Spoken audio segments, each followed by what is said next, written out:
చూడండి ఎట్లా నడిపోతున్నాయి. చిన్నవాళ్ళు, పెద్దవాళ్ళు, ముసలి వాళ్ళు ఎందరో వస్తుంటారు గ్రౌండ్కు. దీన్ని నడవాలంటే ఎంత ఇబ్బంది అవుతుంది.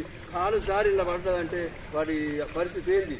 కాబట్టి దీని గురించి సరైన నిర్ణయం తీసుకొని దీనికి న్యాయం చేయాల్సిందిగా కోరుతున్నా.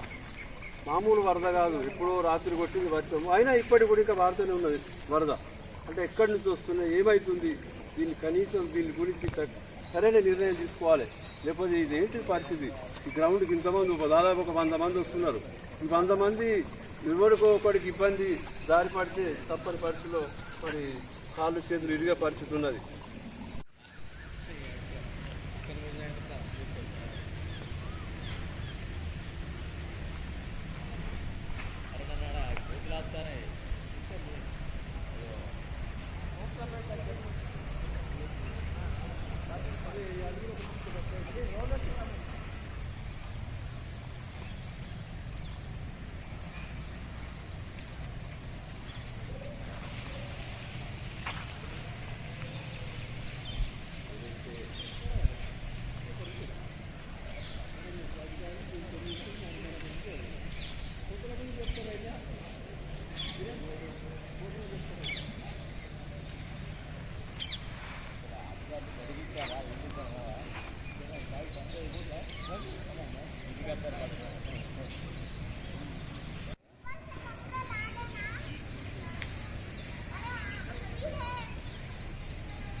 గుడ్ మార్నింగ్ అందరికీ.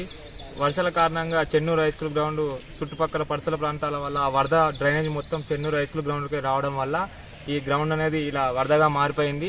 వాకింగ్ చేద్దామంటే, రన్నింగ్ చేద్దామంటే చాలా మంది వచ్చి ఇంటికి వెళ్ళిపోతున్నారు. మొత్తం బురద వల్ల జారి పడడం కానీ ఇదంతా జరుగుతుంది. మొత్తం గుంటలుగా మారి రన్నింగ్ చేయడానికి కూడా అది మొత్తం ట్రాక్ లేనే లేదు. మొత్తం పొక్కలుగా మారింది. మాకు నెక్స్ట్ మంత్ SSC GD కానీ, మాకు నేషనల్ స్టేట్ మీట్ ఈవెంట్స్ ఉన్నాయి కానీ దాని విధంగా ఈ గ్రౌండ్ పొక్కల విధంగా మేము ఎటు ప్రాక్టీస్ చేయలేకపోతున్నాం.